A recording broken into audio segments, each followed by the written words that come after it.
Kako Iran bira vrhovnog vođu? Pa njega bira veće stručnjaka koji ima 88 članova. Broj članova veća se računa preko formule, ali u suštini svaka od 31 provincije Irana mora imati bar jednog člana u ovom veću, koliko god ljudi tu živelo, a ostalo ide proporcionalno populaciji.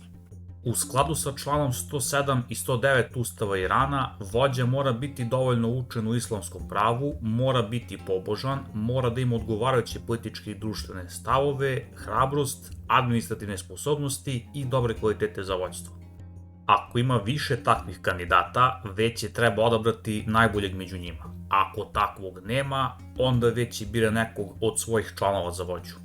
Zanimljivo, uopšte nije propisano da vrhovni vođa Irana treba imati iransko državljanstvo ili prebivalište, ali verujem da se to podrazumeva. Takođe, nije propisan ni broj glasova koji vođa mora dobiti, ali opet ja verujem da je to 50% plus 1 od svih članova. Nekad se u ovakvim sistemima glasanja propisuje 2/3 glasova, na primjer za predsjednika Italije u prvom krugu, ali to je druga stvar.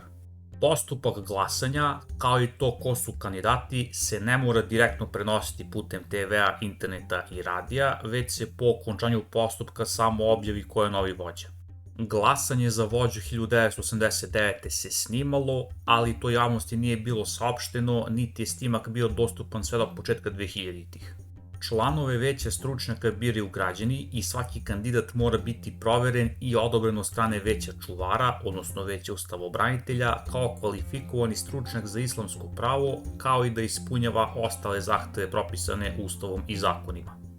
Veće čuvara se sastoji od 12 članova, 6 stručnjaka za islamsko pravo i 6 za građansko, bar sam ja tako razumeo. Stručnjake za islamsko pravo imenuje prethodni vrhovni vođa tokom svog mandata, dok preostalih 6 sudija imenuje načelnik celokupnog iranskog sudstva. Načelnika takođe imenuje prethodni vrhovni vođa tokom svog mandata. Evo jedne šeme koja ovo ilustruje.